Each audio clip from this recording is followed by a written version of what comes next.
Welcome to the Explore Global Health podcast. I'm Dr. Rob Murphy, Executive Director of the Havey Institute for Global Health here at Northwestern University Feinberg School of Medicine.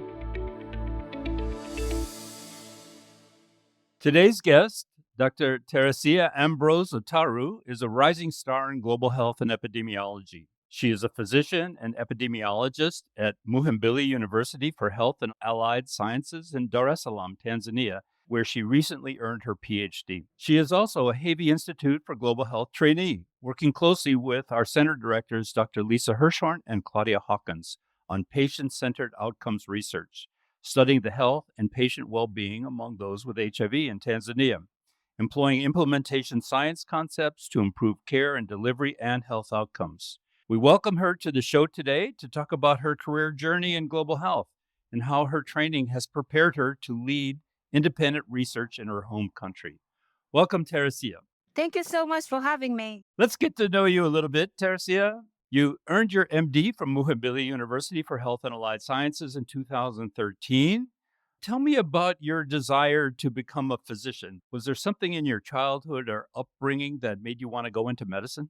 From growing up in a community where you have a number of people getting sick over and over again, and you wish you can do something to help. And I think that's what drives my desire to do medicine, because I believe that I could be helpful to that community, not only to my family, but to the community. Were there any other doctors in your family? My mother was a nurse. She practiced for some time, but I also had aunts who were nurses. So I grew up with a sister. We are 3 years apart. She went to medicine before me, and she's actually practicing as a pediatrician right now. You got a master's degree from the University of Antwerp. Can you tell us how you ended up there and how that experience was? After I joined the medical program, I realized that same patients are coming back to the clinic over and over again with conditions that could actually be prevented by simply employing preventive measures. So a simple talk with the patient could prevent the next visit. I realized that public health is equally important. And to understand public health and to study public health, you need to understand the research methods and research concepts and epidemiology. And that's what drives me to epidemiology. At what point in your career did you know you wanted to be a physician scientist and work on research as well as patient care? I think it was in my fourth year of medical school, and we did a certain program. It's a module within the medical degree called community health. You get to be exposed to the community, and yeah, that's where you really get to understand that first, it's a fraction of people who get to the hospital. So there are still a lot of sick people in the community, and maybe they just don't know how to get to the hospital. Can you tell me a little bit about the HIV epidemic in Tanzania? I understand great strides have been made toward controlling the epidemic in recent years, but there is still much work to be done. Yes, yes, but I can say the HIV program in Tanzania is one of the programs that has been very successful, but we have specific groups which are still struggling with. So we have about 1.7 million people living with HIV in this region. Among these, about 87% are on ART at the moment, and they're being followed up. So that's based on the local data, but according to the UNAIDS data, we have reached the 1990 goal. But yes, the local data says 1987. Maybe if we use the international data, we could say that Tanzania has achieved the third 90, that is 90% of the people living with HIV are on treatment. However, we are struggling with specific groups. So, for example, the adolescent girls and young women. With this group, we have a bigger portion that is still not on ART, or they're still not doing their routine visits to the clinic. And it's because of several challenges. So, first is the age group itself, but some it's about the parents. So, we're still struggling with that population. Has the program changed at all in Tanzania because of the changes that are occurring or have occurred already in the U.S. aid funding mechanism? I know many countries have lost a lot of support. Is that the same in Tanzania now? Can you tell us? Yes, it's the same. There are a lot of non-governmental organizations which were supported by, and they had to shut down their program completely. But we have another big program, partly supported by USAID. This program is partially still functioning, but it's a struggle to the HIV program. And if it continues like this, yeah, I don't know what will happen, but yeah, it's Yeah, I don't think anybody knows what's going to happen really in the long term, except it doesn't look very good. Let's move to another area here, a little bit closer to what we're doing at the Havey Institute. As HIV treatment and access to care improves, the affected population's life expectancy grows. With these improvements come new challenges, including increasing rates of age related comorbidity like cardiovascular disease and related disorders such as hypertension, stroke, heart and kidney failure. This is something you are studying. What have you found out about the cardiovascular health of this aging population? So, what we found from our study is that we need to pay attention to this group. We need to pay attention to people who are aging with a HIV infection. But what we lack at the moment is the comparison with the people who are aging without HIV infection. So, what we know, the burden of cardiovascular diseases, risk factors, so especially hypertension, 54% of people who are 50 years and older living with HIV are hypertensive. The majority do not know that they're hypertensive. We have people who came for the study visits with blood pressures of over 200, and they came to the clinic. They don't have any symptoms. They were able to come to that visit, but it's when you take their blood pressure, that's when you know their blood pressure is high. It's extremely high. They are also not aware of that. Their kidney functioning is declining. So when you look at people who are 50 years and older, they have, from what we found, the prevalence of, for example, renal insufficiency is 7 times higher in that population compared to those who are 50 years and younger. So it's a population that we really need to find strategies to, especially to maintain the success of the HIV program. So they have been able to live up to that age. We have participants who have lived with HIV infection for more than 30 years. And unfortunately, now they end up dying from complications of hypertension and diabetes and so on. Now that they are living longer, we really need to shift our focus. They are adhering to their treatment, they are doing well with their ARTs, but what about other comorbidities which put them at a very high risk of mortality? How do these overlapping health burdens, like hypertension, cardiovascular disease, the things you just mentioned, how does it impact HIV treatment adherence and overall quality of life for your patients? Oh, yeah, that's a very good question. So, for people, at least for those who are part of our study, they are struggling with maintaining treatment for multiple conditions that they have. So, you might find that one has hypertension, diabetes, in addition to HIV. So, they find it very difficult to attend to all these clinics. But what we found from our study is that they prioritize HIV care from all other conditions that they have. And this could be one because HIV care is free, so they receive free medications. But it's also because they fear HIV related complications compared to complications related to hypertension. They have seen before complications of HIV. So before this, some were diagnosed late, so they were very sick when they were diagnosed. So they know what HIV could do to them. Unfortunately, they don't know what hypertension, what diabetes could do to them. Because, yeah, hypertension is a silent killer. They have not experienced the complications of hypertension. So, until when they start to develop complications related to hypertension and diabetes, and when that now starts affecting their quality of life, now that's when it becomes a problem. Participants that we have who already have complications of hypertension and diabetes, in addition to HIV, their quality of life is really poor. We did qualitative interviews with such groups, and you can see they're very depressed, very concerned about their lives, very concerned about what will happen as they're getting older. If you listen to their stories, you realize that they need an intervention that looks at all the comorbidities that they have, because when they start to cause complications, they really affect their quality of life. And when they start causing complications, it's too late. And before they cause complications, they are not aware of their diseases, so they don't know if they're hypertensive or not. It's until when they get complications. So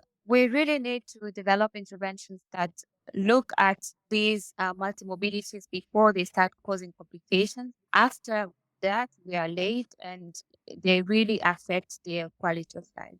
Part of your doctoral training, you worked on an NIH Fogarty Research Capacity Building Grant with Northwestern doctors Claudia Hawkins and Lisa Hirschhorn. Can you tell me about this experience and what was your research project in that grant? This training opportunity really transformed me in terms of my research capacity, research skills. So over the 4 years, I've been mentored by mentors who really showed me what mentorship means. So in this part of the world, I mean, in Tanzania, the way I was mentored before was different. I experienced a different kind of mentorship that has transformed me significantly. So I would say I'm a very different person from when I joined the program to when I finished the program. I have transformed completely. I have changed the way I look at things, the way I interpret things, the way I discuss findings, the way I look at research, the way I look at the impact of research. Over the 4 years, a lot has changed in terms of my research skills and my research capacity. So my project was on cardiovascular health among people who are living with HIV. And at that moment, during that training, I was looking at people who are living with HIV who are just 18 years and older. And within this population, we found that we have almost 50% of the population who has poor cardiovascular health. And again, older people living with HIV have had a higher risk for poor cardiovascular health. I also looked at cardiovascular disease risk factors. So I looked at hypertension, I looked at diabetes, I looked at renal deficiency, and in all these risk factors, older people had a higher risk compared to younger people. I also looked at their experiences with care for cardiovascular diseases, risk factors, so hypertension and diabetes. I focused on those two. And then again, I found that people who are older, they have much worse experiences, more challenges when accessing care for multiple comorbidities. So now I have shifted my research focus into HIV and aging, where I focus on people who are 50 years and older.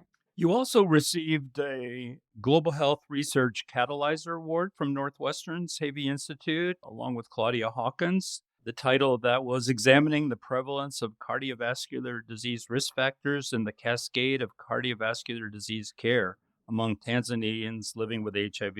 How did you and Claudia end up working together on this project, and what was your experience with that whole Catalyzer Award program?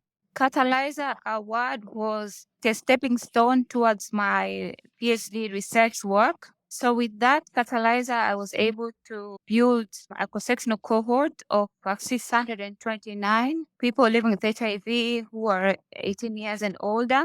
And all my PhD work is based on that cohort. And it was a great opportunity to receive that award because I was able to collect a lot of data and then publish a number of papers from that cohort. My other trainees in the program were also able to use the same data to also write the research work. Some of them are under review in the peer review journals. So the catalyzer really helped me to start my PhD work. Claudia working is the PI in the D43 training program, and I happen to be the first PhD trainee to join the program. So we were discussing on how I'm going to start my PhD work and what do I want to do. And she mentioned that I could apply for a catalyzer and I could start my initial work using the research project with the catalyzer funds. And yeah, we moved from there.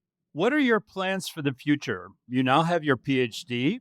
You're the first author on a number of publications. What's next for Teresia? Yeah, I'm very excited for the future. We have just built up our HIV and aging cohort. We have 400 participants who are 50 years and older in this population.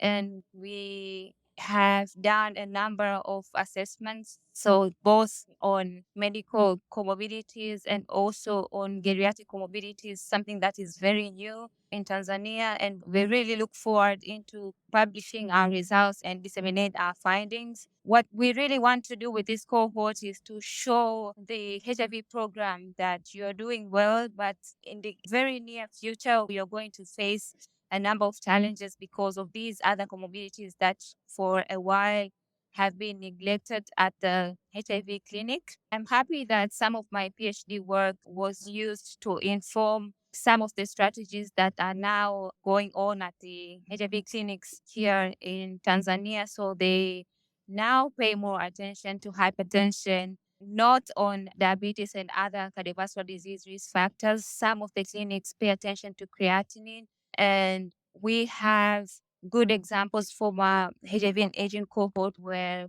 participants have very high levels of creatinine. And from our study, they were called back and they were further assessed or sent to a specialized clinic. So, yeah, I'm so happy we have that HIV and aging cohort. And I'm hoping that can inform the HIV program on how to now manage these people who are now aging with HIV infection. But on the other side, physicians on this side now ask people living with HIV, yes, they are aging. This is the minority of the population that is aging in general in Tanzania. And challenges with access to care for multiple comorbidities, they are not only affecting people who are living with HIV, it's also about people who are aging without HIV infection because it's a health system problem. So now we want to build the aging cohort for people who are HIV free. Just to compare the burden of these comorbidities, we understand from previous studies, it's clear that people who are living with HIV have higher burden of these comorbidities, but we want to build a case for Tanzania. We have these two populations with and without HIV. Both of these populations are aging, but look at this population is aging poorly compared to this other group, which is HIV free. So we want to build that case. But on top of that, we want to build a case that we have people who are at a higher risk or have a higher burden. And these people come to the HIV clinic. Some still come every month, some still come 3 months. There are some who come 6 months. It's an opportunity to do something for them, to make people who are aging in the general population visit the clinic. That might be difficult, but we have people who are already coming to the clinic. And this is an opportunity to offer interventions to reduce the burden of these comorbidities related to aging. So that's another case that we want to build from this cohort. And again, after that, we want to also look at simple interventions that we can introduce at the CTC. So now we are looking into an R21 that could support assessments of cardiovascular diseases. So a simple ECG or a simple echo at the CTC, because we have 54% of people who are aging with HIV infection who are hypertensive. And we want to see if this hypertension is already causing changes or is already causing some of the cardiovascular diseases. That's another step that we are looking into. The aging cohort at Northwestern, they're doing a number of assessments. And we also want to see maybe in the future if we could also introduce such assessments to this cohort. They are all related to aging, but we want to filter and find those which would really help to improve the health of these populations. So things like AI echo, AI ECG, first because we have health practitioners maybe who do not have the necessary training to do the echo. So with AI, they can simply get the results interpreted at least initially. And they would see that if they need to really refer that patient to a cardiologist. So there are a number of things that I am looking forward to. And hopefully we are going to be able to do that. But again, with what is happening at the moment at NIH, you can't tell what will happen. But yeah, there are a lot of plans. I've also applied for a K43 And this K43 is on a geriatric screening program where we want to assess whether people who are aging with HIV infection at the HIV clinic, do they want to be assessed for these aging-related comorbidities? Are the providers willing to provide such services? And whether we can or we cannot introduce such services at the HIV clinic. So there are first a number of challenges, and then there is a lot of research work that needs to be done to inform strategies to reduce these challenges, especially for people who are aging with HIV infection. Well, it sounds like you've put together an incredible cohort that is going to answer many, many questions in this very important field as people with HIV get older and older. Now, I have one last question for you that I ask everyone that comes on this podcast. What advice do you have for young people who are just now embarking or wanting to embark on a career in global health? So I once listened to a presentation, and I would say an early career researcher was asked this question: what would you advise new researchers or young researchers? And what he said is that listen to your mentors. As a new or young researcher, you might think that, no, I want to do this and I want to do that and I want to do, but it's for sure you need some guidance. For young researchers, you need guidance. You need to find proper guidance. You need to find proper mentorship. And if you find one, maintain it.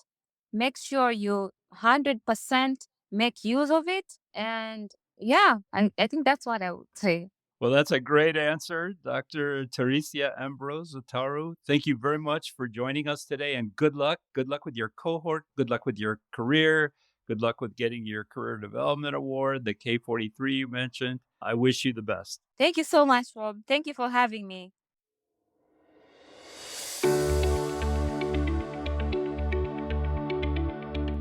Follow us on Apple Podcasts or wherever you listen to podcasts to hear the latest episodes, and join our community that is dedicated to making a lasting positive impact on global health.